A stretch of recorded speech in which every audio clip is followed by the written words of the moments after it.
Kenapa negara-negara Arab, dimulai dari Arab Saudi beserta negara-negara Teluk seperti Kuwait, Bahrain, Qatar, Uni Emirat Arab, Oman, dalam konflik Amerika Serikat Israel versus Iran, malah berpihak pada aliansi Amerika Serikat Israel, ya, bukan pada Iran. Dan kenapa justru negara-negara Arab malah memusuhi Iran yang mayoritas Syiah? Lalu juga kenapa ulama-ulama yang terafiliasi Wahabi Salafi sangat keras penentangannya terhadap Syiah Iran? Dan mereka melancarkan berbagai upaya, berbagai propaganda untuk mendiskreditkan Syiah Iran. Bahkan sampai mengatakan bahwa Syiah itu bukan Islam dan berbagai fitnah besar lainnya. Padahal ingat sabda Rasulullah SAW ini harus menjadi landasan ya. Ingat hadis ini.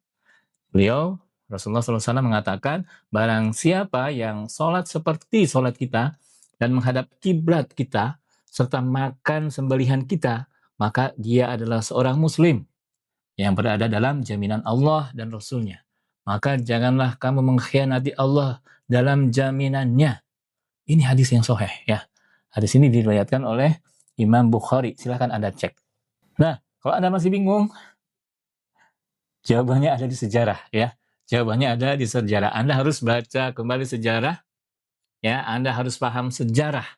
Khususnya sejarah berdirinya negara kerajaan Arab Saudi yang dirintis oleh Muhammad bin Saud. Ini nenek moyangnya raja-raja Arab Saudi saat ini ya. Muhammad bin Saud. Dan aliansi strategisnya dengan keluarga Muhammad bin Abdul Wahab yang merupakan pendiri gerakan Wahabi. Karena kalau Anda sudah paham bagaimana sejarahnya, maka Anda akan paham kenapa fenomena anomali, ya saya sebut anomali ya, fenomena anomali dan paradoks geopolitik di Timur Tengah seperti yang Anda lihat saat ini, khususnya di wilayah Arab, bisa terjadi. Ya, Anda bisa paham setelah memahami sejarahnya. Nah, Anda ingin tahu sejarahnya bagaimana? Ya, bagaimana negara kerajaan Arab Saudi ini terbentuk atau negara Arab Saudi modern ya, bagaimana terbentuknya dan terutama bagaimana aliansi strategis antara keluarga Wahabi dan keluarga Al Saud ini terbangun sejak awal berdirinya hingga menjadi negara kerajaan Arab Saudi modern saat ini. Yuk, kita bahas ya. Sahabat Salaf Mazari, kita sering melihat Arab Saudi hanya dari kacamata saat ini saja ya. Arab Saudi yang kaya minyak, yang kaya raya, pusat umat Islam karena di sana memang ada Mekah dan Madinah ya. Dan punya pengaruh besar tidak hanya di tingkat regional, kawasan ya, tapi juga di tingkat global. Namun sedikit yang benar-benar memahami bahwa negara ini lahir dari pergolakan agama, ambisi kekuasaan, dan pengaruh geopolitik global khususnya Inggris yang saat itu menjadi adik kuasa dunia ya atau yang dikenal dengan Pax Britannica, dan sedikit yang tahu bahwa di balik Inggris ada gerakan Zionisme yang menguasai dan mengendalikan mereka dari balik layar ya. Dan hanya sedikit yang benar-benar memahami bahwa bangsa Arab Saudi ini memiliki sejarah gelap yang ditutup sedemikian rupa sehingga pada hari ini generasi milenial dan Gen Z terutama ya gagal paham dalam mencermati pergolakan geopolitik di Timur Tengah saat ini sehingga keliru dalam menentukan keberpihakan. Inilah salah satu dahsyatnya fitnah akhir zaman ya. Sahabat, kita awali pembahasan pertama dari fase aliansi awal ya antara Muhammad bin Abdul Wahab dan Muhammad bin Saud. Kita mundur ke tahun 1744 ya, 1744 atau pada pertengahan abad ke-18 Masehi. Di wilayah Najd ya bertemulah dua sosok penting, yaitu yang pertama Muhammad bin Abdul Wahab yang dikenal sebagai pendiri gerakan Wahabi yang kemudian berkembang dengan nama yang dikenal umum sebagai Wahabi Salafi ya hingga saat ini. Dan sosok yang kedua ya bernama Muhammad bin Saud ya, Muhammad bin Saud, seorang penguasa lokal atau bisa disebut sebagai emir ya, biasa disebut sebagai emir dari Emirat Dir'iyah. Nah, Dir'iyah ini terletak persis di sebelah barat laut ya, barat laut kota Riyadh saat ini. Nah, jadi jelas Dir'iyah ini masuk wilayah Najd ya, wilayah Najd.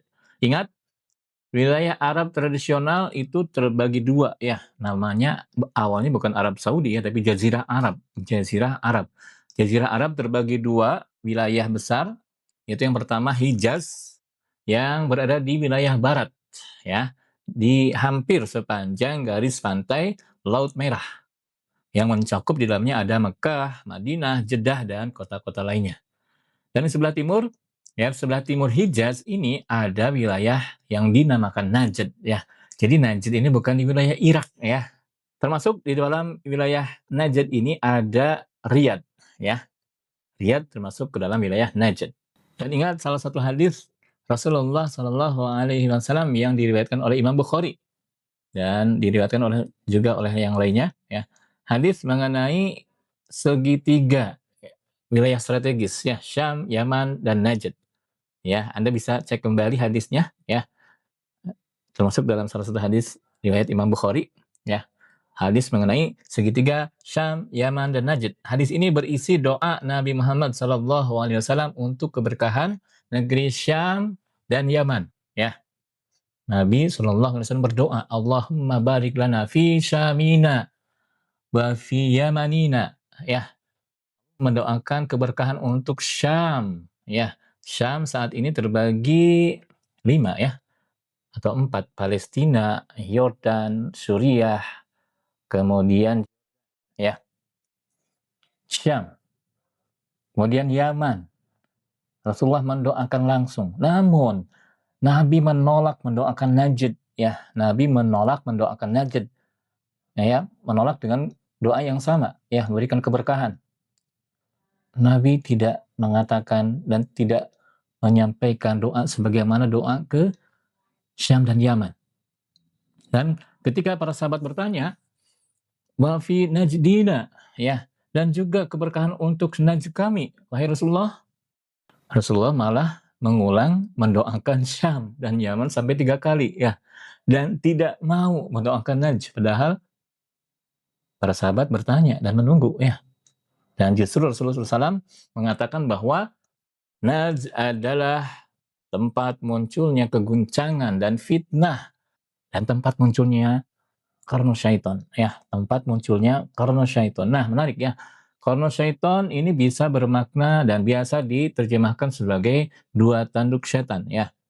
2 tanduk setan atau, nah, qarn ini juga bisa bermakna kurun, ya, atau era atau zaman, ya, atau zaman setan. Menurut sebagian besar ulama seperti Imam Nawawi, kemudian Syekh Imran Nazar Hussein, ya, ulama eskatologi ternama saat ini, menakwilkan, mengartikan qarnus syaiton ini sebagai simbol kekuatan setan, ya, simbol kekuatan setan atau simbol kekuasaan yang tidak berlandasan keimanan yang lurus, ya. Dan justru misi kekuasaannya itu berlandaskan pada nafsu syaitoniah, ya. Nah, pertanyaannya, apakah ini lambang kekuasaan Arab Saudi saat ini yang memang ditopang oleh 2 klan yang berkuasa saat ini? Wallahu a'lam bishawab, ya. Hanya Allah yang Maha mengetahui kebenarannya. Oke, sahabat, kembali ke tahun 1744, ya. Pada saat itu, di tahun 1744 itu, Muhammad bin Abdul Wahab dan Muhammad bin Saud membuat sebuah kesepakatan bersejarah, di mana Abdul Wahab memberikan legitimasi agama dan Ibnu Saud memberikan kekuatan politik dan militer. Jadi mereka membangun semacam aliansi strategis antara pemimpin agama dan pemimpin politik, ya, semacam simbiosis mutualisme, ya. Nah, tujuannya apa? Tujuannya, ya, tujuan dari aliansi ini memastikan bahwa keluarga Al Saud mendapatkan dukungan moral dan keagamaan dari ulama Wahabi. Sementara gerakan Wahabi mendapatkan perlindungan dan jaminan keberlangsungan dari penguasa. Secara singkat, hubungan mereka adalah simbiosis mutualisme, di mana tanpa gerakan Wahabi, maka Al Saud kurang memiliki legitimasi agama, ya. Dan bagi Wahabi, tanpa Al Saud, gerakan mereka tidak memiliki basis kekuatan politik untuk bisa lebih menyebar dan memperluas pengaruh kekuasaan mereka, ya. Inilah cikal bakal negara Saudi pertama. Nah, dalam sejarah ini dikenal ada 3 fase, ya, kerajaan Saudi. Negara Saudi pertama ini terjadi pada tahun 1744 hingga tahun 1818 Masehi. Dan juga cikal bakal gerakan Wahabi ya. Nah, nama Wahabi ini diambil dari nama pendirinya yang bernama Muhammad bin Abdul Wahhab. Jadi mengambil nama ayahnya sebenarnya ya. Karena namanya itu Ibnu Abdul Wahhab ya. Oke. Mereka mengklaim sebagai gerakan pemurnian ajaran Islam yang ingin kembali ke tauhid murni. Namun dalam perjalanannya banyak praktik yang dinilai terlalu keras ya, terutama dalam hal seperti pertama, begitu mudahnya mengkafirkan terhadap sesama muslim ya, yang dikenal dengan istilah takfiri ya, mudah mengkafirkan. Yang kedua, kekakuan dalam memahami dalil ya, jadi sangat tekstual ya, sangat-sangat tekstual dalam mengartikan, dalam menafsirkan dan seterusnya. Dan ketiga, penghancuran situs-situs sejarah Islam. Nah ini ya, silakan Anda cek ya apa saja penghancuran situs-situs sejarah Islam yang dilakukan oleh gerakan Wahabi ini di Arab Saudi. Dan yang terpenting adalah yang keempat ya, mereka beraliansi dengan Barat ya, kedua-duanya beraliansi dengan Barat, khususnya dengan Inggris ya, dimulai aliansi dengan Inggris waktu itu dan kemudian di tahap berikutnya dengan Amerika Serikat hingga saat ini. Dan di balik itu, kita tahu bahwa Inggris dan Amerika Serikat merupakan sekutu Israel, ya. Jadi ada hubungan tersembunyi dengan Zionis Israel. Dan sahabat, yang harus digarisbawahi di sini adalah jangan sekali-kali kita melupakan sejarah. Nah, ingat ya pesan Presiden Soekarno ya, jas merah kata beliau. Jangan sekali-kali melupakan sejarah. Ingat dan pelajari kembali sejarah ya, terutama ketika Inggris turut membidani kelahiran negara Israel sejak pasca Perang Dunia Pertama yang ditandai dengan adanya perjanjian Sykes-Picot ya, kemudian deklarasi Balfour dan pernyataan Jenderal Inggris Edmund Allenby ya. Perjanjian Sykes-Picot ya, ini terjadi tanggal 16 Mei 1916. Sebuah kesepakatan rahasia antara Inggris dan Perancis. Dalam perjanjian ini ditetapkan pembagian wilayah ya, pembagian wilayah pengaruh kekuasaan kolonial mereka di Timur Tengah ya, khususnya wilayah Palestina saat itu. Termasuk wilayah Yerusalem ya di dalamnya. Kemudian Deklarasi Balfour ya adalah sebuah pernyataan publik tertulis yang dikeluarkan oleh pemerintah Inggris melalui Menteri Luar Negerinya yang bernama Arthur James Balfour ya. Pernyataan itu ditulis dalam sebuah surat ya yang ditujukan kepada Lord Walter Rothschild ya, seorang pemimpin komunitas Yahudi Inggris pada tanggal 2 November 1917. Isinya apa? Isinya menyatakan dukungan pemerintah Inggris terhadap pendirian tanah air nasional bagi bangsa Yahudi. Ya, isinya menyatakan dukungan pemerintah Inggris terhadap pendirian yang disebut oleh mereka sebagai tanah air nasional bagi bangsa Yahudi di Palestina. Yang ini kemudian dinamakan Israel. Ya. Sementara Jenderal Edmund Allenby, ya, komandan pasukan ekspedisi Mesir Inggris, tak lama setelah deklarasi Balfour, ketika memasuki Yerusalem pada tanggal 11 Desember 1917, dia mengatakan bahwa perang salib kini telah usai. Ya, the crusade is now over. Begitu dia mengatakan. Ya, dan ini ditafsirkan sebagai simbol kemenangan Inggris atas pasukan Muslim Turki Utsmani dan otomatis sekaligus mengakhiri era kekuasaan Turki Utsmani ya di Yerusalem. Oke, sahabat, kembali ke pembahasan gerakan Wahabi ya. Bagaimana respon para ulama Islam dari seluruh dunia terhadap kemunculan gerakan Wahabi ini? Tanggapan ulama Islam dari seluruh dunia terhadap gerakan Wahabi, sering disebut sebagai Wahabi Salafi ya saat ini, memang cukup beragam ya. Namun secara historis, mayoritas ulama Ahlussunnah wal Jamaah, khususnya dari kalangan 4 mazhab ya, mazhab Imam Hanafi, Maliki, Syafi'i, dan Hambali, memberikan kritik yang tajam ya. Kritik ini berakar pada perbedaan pendekatan dalam bidang akidah atau teologi, tasawuf, serta tuduhan bid'ah dan syirik yang terlalu mudah dijatuhkan kepada sesama muslim. Oke, sahabat saya Mas Ri, Negara Saudi pertama yang terbentuk sekitar tahun 1744, ya, sebagaimana saya ceritakan tadi, itu kemudian runtuh ya pada tahun 1818 Masehi. Nah, pada tahun 1818 Masehi, Kekhalifahan Utsmaniyah mengirim ekspedisi militer yang dipimpin oleh Muhammad Ali Pasha ya, yang menjabat sebagai gubernur Mesir saat itu di bawah kepemimpinan Turki Utsmani untuk meruntuhkan pengaruh negara Saudi pertama karena faktor ancaman geopolitik, ideologi, dan gangguan terhadap otoritas Turki Utsmani atas dua kota suci, Mekah dan Madinah, karena Mekah dan Madinah dikuasai oleh Ibnu Saud saat itu, ya. Nah, tak lama setelah itu, pada tahun 1824 ya, 1824, keluarga Saud bangkit kembali, ya, dan mendirikan negara Saudi kedua, ya, 1824. Mendirikan negara Saudi kedua. Namun fase ini tidak stabil ya. Konflik internal keluarga dan persaingan dengan klan lain seperti Al-Rasid yang cukup kuat juga ya di wilayah Najd membuat mereka akhirnya runtuh pada tahun 1891 ya, 1891 runtuh kembali negara Arab Saudi kedua. Dan kemudian masuk ke tahun 1902. Nah, ini masuk ke abad 20 ya.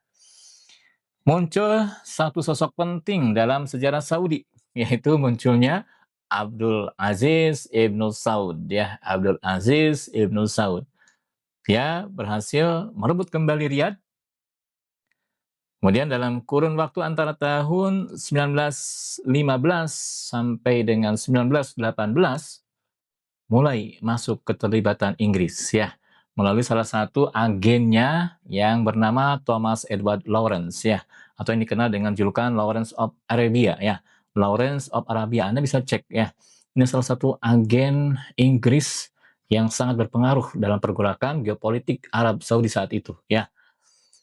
Dan ini sesuai dengan isyarat yang diberikan oleh Rasulullah SAW ya, dalam sebuah hadis yang dikenal sebagai hadis Tamim Ad-Dari ya, hadis Tamim Ad-Dari. Hadis ini panjang ya, tidak akan saya sampaikan di sini teks hadisnya ya. Dan di dalam hadis tersebut saya ambil salah satu kata kunci yaitu al-jasasah ya, al-jasasah yang bisa berarti mata-mata atau agen intelijen ya. Nah, Lawrence ini diutus Inggris ke Arab pada masa Perang Dunia Pertama. Inggris melihat peluang besar untuk melemahkan Kekaisaran Ottoman ya, Turki Utsmaniyah. Mereka kemudian mengirimkan Lawrence ya, yang dengan kelihayannya berpura-pura menjadi guru agama Islam ya. Ini strategi klasik intelijen ya. Dengan strategi utamanya memecah kekuatan Arab dari dalam dan memprovokasi Arab untuk keluar dari Kekaisaran Ottoman atau Turki Utsmaniyah dan mengiming-imingi kekuasaan sehingga menjadi negara mandiri. Itu janji dari Inggris ya, untuk bisa menguasai Hijaz dan menguasai Arab sepenuhnya. Nah, di samping itu, strategi licik Inggris dilancarkan di mana Inggris juga mendekati Sharif Hussein bin Ali ya, Sharif Hussein bin Ali, penguasa Hijaz saat itu, Emir Hijaz saat itu ya, dengan janji-janji besar, jika Anda melawan Ottoman ya, Anda akan memimpin wilayah Arab merdeka. Nah, dijanjikan kemerdekaan ya, terpisah dari Turki Utsmaniyah, bisa mengelola secara mandiri Hijaz, itu janji dari Inggris ya. Hingga kemudian terjadilah pemberontakan Arab terhadap Turki Utsmaniyah pada tahun 1916. Nah, ini di 1916 ya. Tapi ternyata apa yang terjadi? Janji tinggal janji ya, Inggris berkhianat. Setelah Turki Utsmaniyah atau Kekhalifahan Utsmaniyah runtuh tahun 1924, Inggris tidak menepati janjinya. Apalagi ketika Sharif Hussein bin Ali ini secara resmi memproklamirkan berdirinya kembali khalifah. Ya, dia memproklamirkan dirinya sebagai khalifah pengganti Turki Utsmani, yaitu pada tanggal 7 Maret 1924. Tepat 4 hari ya. 4 hari setelah Majelis Nasional Agung Turki menghapuskan kekhalifahan Utsmaniyah. Ya, yaitu pada tanggal 3 Maret 1924. Sejak 3 Maret 1924, Kekhalifahan Utsmaniyah runtuh secara resmi. Dan Inggris kemudian meninggalkan Sharif Hussein ya dan beralih kembali ke Ibnu Saud. Dan akhirnya pada tahun 1932 ya, 1932 Abdul Aziz Ibnu Saud memproklamasikan berdirinya Kerajaan Arab Saudi modern. Sebuah negara yang dibangun dari aliansi Wahabi dan bantuan finansial dan militer dari Inggris ya. Menurut berbagai sumber, Ibnu Saud sejak perjanjian Darin ya tahun 1915 pada masa Perang Dunia Pertama hingga kerajaan Saudi terbentuk, Ibnu Saud mendapatkan imbalan atau bayaran ya atau upeti per bulan dari Inggris sebesar 5.000 pound sterling ya. Ini per bulan 5.000 pound sterling. Nah, berapa kira-kira 5.000 pound sterling ini? Ya, ditambah lagi pasokan persenjataan militer ya. Sebuah angka yang cukup fantastis ya untuk ukuran saat itu. Dan kalau kita gunakan kalkulasi berdasarkan inflasi ya, kita sudah hitung berdasarkan perhitungan inflasi, nilai 5.000 pound sterling itu kalau dikonversi ke rupiah ya saat ini itu setara ya, setara dengan 9 hingga 10 miliar rupiah. Bayangkan ya saat itu ya, Ibnu Saud diberikan imbalan 10 miliar rupiah per bulan. Imbalan finansial dan persenjataan militer ini diberikan oleh Inggris ya, agar Ibnu Saud menjadi sekutu Inggris terutama untuk memisahkan diri dari kekhalifahan Turki Utsmaniyah di Jazirah Arab. Ini perlu diingat dan dicatat ya, sahabat, bahwa kelahiran kerajaan Arab Saudi ini tidak terlepas dari aliansi dengan Wahabi ya dan juga Inggris. Nah, kemudian masuk ke fase baru pada tahun 1945. Nah, ini era kemerdekaan di kita ya di Indonesia ya. Tahun 1945 terjadi pertemuan bersejarah antara Franklin D. Roosevelt ya, Presiden Amerika Serikat saat itu, dan Abdul Aziz bin Saud ya, Raja Kerajaan Arab Saudi. Hasilnya berupa kesepakatan antara Amerika Serikat dan Arab Saudi yang menyatakan bahwa minyak Arab ditukar dengan jasa keamanan dari Amerika Serikat atau yang dikenal dengan nama Oil for Security ya. Dan sejak saat itu hubungan antara Arab Saudi dan Amerika Serikat menjadi sangat-sangat erat ya. Hubungan antara Arab Saudi dan Amerika Serikat menjadi sangat-sangat erat. Dan keharmonisan hubungan Arab Saudi dan Amerika Serikat ini berlanjut di fase berikutnya, yaitu pada tahun 1974, ya tepatnya tanggal 8 Juni 1974. Raja Faisal yang menjabat sebagai raja saat itu bersama putra mahkota Fahd bin Abdul Aziz yang masih berstatus putra mahkota, Fahd bin Abdul Aziz, menandatangani kesepakatan petrodolar bersama Amerika Serikat yang saat itu diwakili oleh Menteri Luar Negerinya ya, Henry Kissinger. Isi kesepakatannya adalah Arab Saudi setuju untuk menjual minyaknya secara eksklusif hanya dalam dolar Amerika Serikat saja ya. Dan sebagai imbalannya Amerika Serikat menjamin perlindungan militer untuk Arab Saudi dan membantu industrialisasi serta modernisasi militer negara tersebut ya. Dan Arab Saudi juga setuju untuk menginvestasikan. Nah, ini yang jarang diketahui ya. Arab Saudi mulai saat itu setuju untuk menginvestasikan surplus hasil penjualan minyaknya dalam dolar ya, itu ke dalam surat utang pemerintah Amerika Serikat atau obligasi Amerika Serikat yang membantu mendanai utang-utang Amerika Serikat. Dan Arab Saudi juga hingga kini menginvestasikan keuntungan dari penjualan minyaknya itu untuk berbagai sektor strategis. Nah, berdasarkan data terbaru per 2025-2026, hasil keuntungan penjualan minyak Arab Saudi melalui Saudi Aramco ya perusahaan minyaknya itu diinvestasikan ke Amerika Serikat dalam jumlah yang sangat masif, yang sangat besar ya. Mencapai komitmen hingga 1 triliun US dollar ya, bayangkan kalau dirupiahkan sekitar 16 ribuan triliun lebih ya. 16.000 triliun lebih yang disalurkan melalui Public Investment Fund ya, PIF. Investasi Arab Saudi ini tercatat disalurkan ke perusahaan-perusahaan raksasa Amerika Serikat ya, seperti xAI milik Elon Musk. Kemudian di sektor teknologi digital disalurkan ke Google Cloud, ya, Oracle, Salesforce, AMD, Uber, dan lain-lain ya. Kemudian di sektor media hiburan disalurkan ke Paramount Skydance dan Warner Bros Discovery. Di bidang transportasi, Arab Saudi investasi di Lucid Motors ya. Industri EV atau electric vehicle.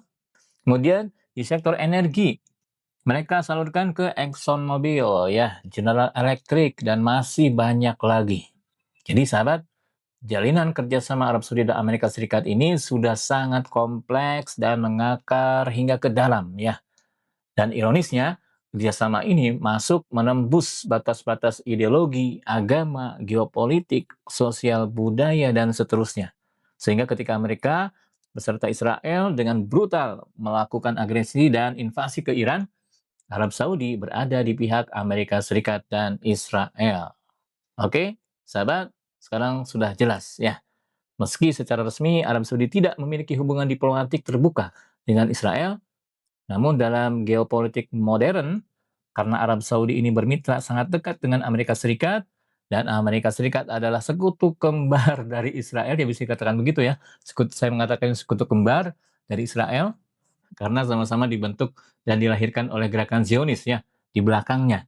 Maka otomatis Arab Saudi memiliki hubungan secara tidak langsung dengan Israel. Dan ini terbukti dengan nyaris diamnya Arab Saudi dan negara-negara Teluk lainnya ketika menghadapi kasus penindasan Gaza, ya Palestina, termasuk Iran saat ini, yang notabene menjadi musuh Israel.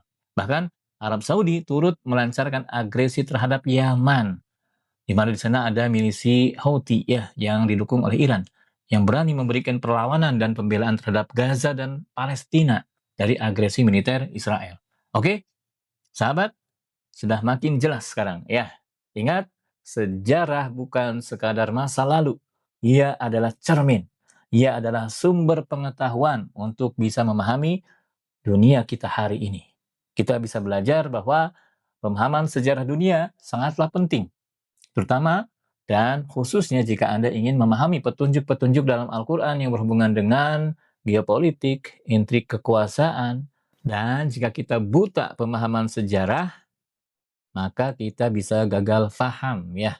Kita bisa gagal memahami makna yang lebih dalam dari Al-Quran. Dan kita bisa salah menentukan keberpihakan. Karena tipu daya akhir zaman ini sangat-sangat dahsyat ya. Tipu dayanya mampu masuk menyelinap ke ruang-ruang pemikiran kita dan nyaris tak terdeteksi ya. Oke,